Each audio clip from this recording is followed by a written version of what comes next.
உங்களுக்கான இரவு வசனம். தாம் கிறிஸ்துவை மரித்தோரிலிருந்து எழுப்பி அவரிடத்தில் நடப்பித்த தமது பலத்த சத்துவத்தின் வல்லமையின்படியே விசுவாசிக்கிறவர்களாகிய நம்மிடத்திலே காண்பிக்கும் தம்முடைய வல்லமையின் மகா மேன்மையான மகத்துவம் இன்னதென்றும் நீங்கள் அறியும்படிக்கு அவர் உங்களுக்கு பிரகாசமுள்ள மனக்கண்களை கொடுக்க வேண்டுமென்று வேண்டிக் கொள்ளுகிறேன்.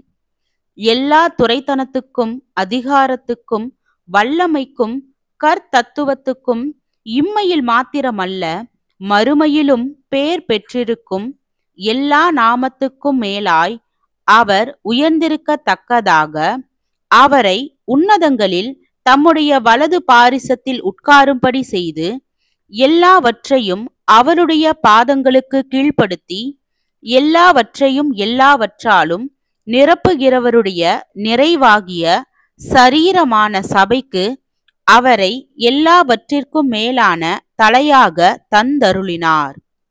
எபேசியர் 1 அதிகாரம் வசனம் 19 முதல் 23 வரை.